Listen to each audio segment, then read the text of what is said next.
Ratusan siswa SMA Negeri 1 Tapaktuan Kabupaten Aceh Selatan Senin pagi mulai menjalani vaksinasi COVID-19 tahap pertama. Vaksinasi ini disambut antusias oleh para pelajar.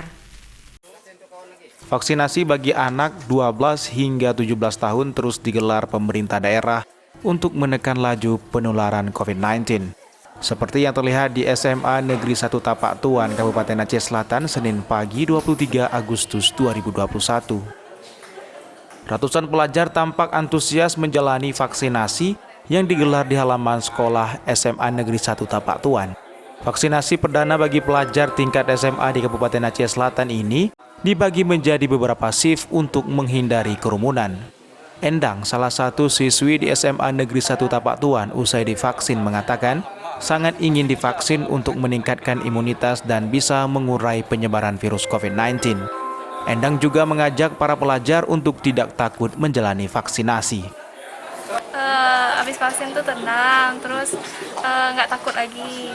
Yang ditakutkan tuh nggak ada seperti yang dienuin. Sementara itu, pelaksana tugas Kepala SMA Negeri 1 Tapaktuan mengatakan pihaknya menargetkan seluruh siswa bisa mendapatkan vaksinasi. Untuk hari ini yang kelas SIP A-nya melakukan vaksinasi sesuai dengan arahan kita kemarin.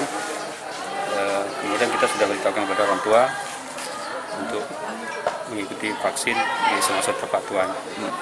Harapan kita supaya nanti anak-anak terbentuk kekebalan tubuh mereka, sehingga nanti dari sekian banyak yang divaksin akan tercipta sebuah kelompok yang memiliki imunitas yang tinggi, sehingga berarti kita harapkan ke depan tatap muka bisa berjalan.